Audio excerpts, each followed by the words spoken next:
everyone, I'm Amy. Sorry I can't be with you in person today. I wish I was in Fiji, but sunny Brisbane is a close second. I work for the Queensland Government and the team and I here are working closely with our Games delivery partners on the legacy planning for the Brisbane 2032 Olympic and Paralympic Games. I'd like to begin by acknowledging the traditional owners of the land on which I stand today, the Yuggera and Turrbal peoples, and pay my respects to elders past, present and emerging. And I'd also like to extend my acknowledgement to the traditional owners of the lands where you are gathered. I'm very pleased to join you virtually today to talk about legacy, hopefully gathering more advocates to help us achieve our legacy vision for the Games. I'll provide you today with an overview of our legacy planning and hopefully give you an understanding of how you might be able to contribute to the legacy journey. To kick us off, here's a little taste of the inspiration and opportunities the Games will provide.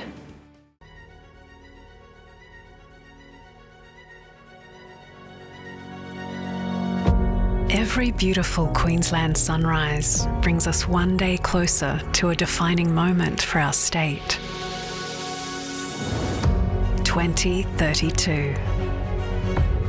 A generational opportunity for all of Queensland to shine, and through the legacy of the Games, shine on.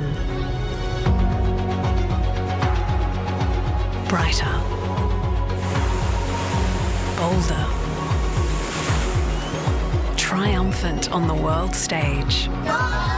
Together, we're building our future, paving a green and gold runway to success.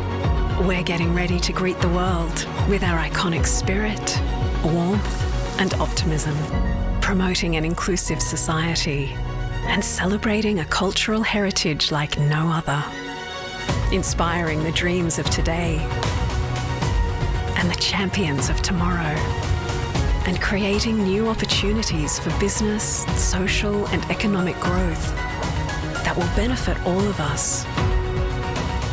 From the cities to the outback, the coast to the islands.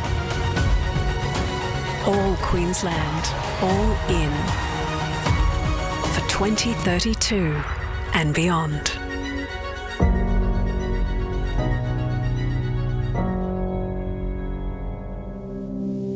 So you might question why we need to be talking about and planning for legacy now. Doesn't that happen after the Games? But to plan and deliver legacy right, we need to set the foundations now. Securing the Games was never just about 4 weeks of sport. It's about the long-term benefits the Games can generate. The International Olympic Committee has changed its model to what they call the new norms, an ambitious set of reforms aimed at reducing the cost, complexity and risk around the delivery of the Games. Quite simply, the Games now need to fit into the city or region, not the other way around. We want to ensure we use both the years leading into the Games and the 10 years after to drive greater outcomes for our region. From the outset, our planning has always been legacy-led, thinking about how we can use this moment to create lasting benefit for our environment, our economy, and importantly, our communities. There is a lot of expectation and opinions on what the legacy should be, and our response is simple. We can do anything, but we can't do everything. We need to prioritise our efforts. That's why it's important we define what we mean when we talk about legacy. Specifically, we're talking about activities that support our legacy vision and can only happen because we are hosting the Games, can be made bigger and better because of the Games, or can happen sooner because of the Games. It's important to keep in mind legacy doesn't only refer to infrastructure. We can use the Games to drive societal change. A noteworthy example comes from Paris 24, where their flagship 30 Minutes project now sees 2 million French primary school children doing 30 minutes of physical activity every day. And there are many more examples we can look at to inspire us. London 2012, 1 in 3 people in Great Britain changed their attitudes towards disability because of the Paralympic Games. Barcelona 92, tourism growth soared, solidifying the city's position as one of the most competitive destinations globally. Tokyo 2020, the city reached an environmental milestone by using hydrogen technology in the construction of the Olympic Village and by adding hydrogen-powered vehicles to its public transport system. And not game specific, but the recent FIFA Women's World Cup created a catalyst for change, challenging perceptions of women's sport and gender stereotypes. These are great examples of the powerful legacy possibilities we could achieve from hosting the Games and the power of sport to galvanise people. How the Games opportunity extends to Oceania has always been in our thinking. As Thomas Bach, the president of the IOC, has said, these Games will not only be Games in Australia and for Australia, these will be Games for the whole Pacific region. By working together now, we hope to create a meaningful and shared legacy which will continue for generations to come. So what are our legacy plans for Brisbane 2032?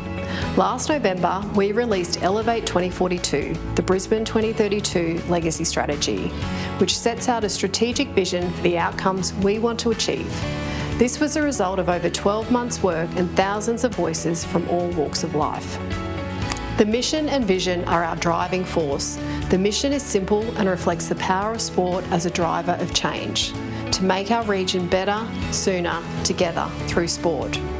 The vision looks to our future needs. By 2042, we will live in an inclusive, sustainable and connected society with more opportunities in life for everyone. In the outer dark green circle sit two cross-cutting themes called our Legacy Foundations, which were central to our Games bid: respecting, advancing and celebrating Aboriginal and Torres Strait Islander peoples, and advancing accessibility and empowering people with disability. And within the circle you can see our 4 transformation themes. The Sport, Health and Inclusion theme is focused on promoting an active and healthy lifestyle for everyone. It's about breaking down barriers to participation, making volunteering more diverse and inclusive, and building a strong sports system for athletes, coaches and officials that also extends support to you, our Oceania neighbours. Connecting People and Places focuses on building stronger community connections, better transportation, improved digital connectivity, and designing things so they are accessible for all. This is also about celebrating our First Nations cultures, languages and stories, and that extends to connecting with First Nations peoples across the region and the world.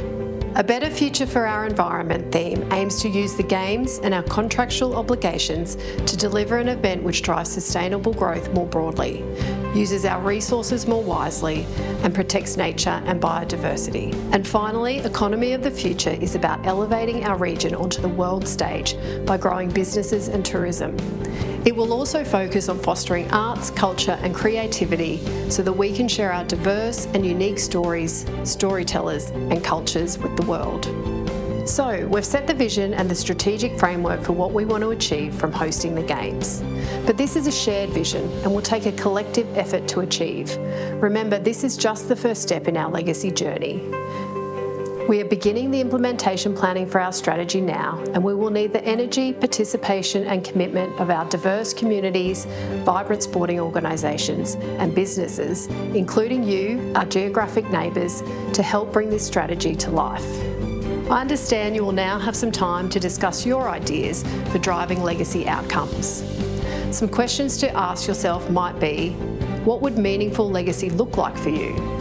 For your athletes, your coaches, your community and your country? How could we work together to achieve lasting legacy? Your ideas could be programs that are run, policies that are implemented, targets to be set, or other initiatives you might think of. With the world watching, our bustling city, state, nation and Greater Oceania will shine.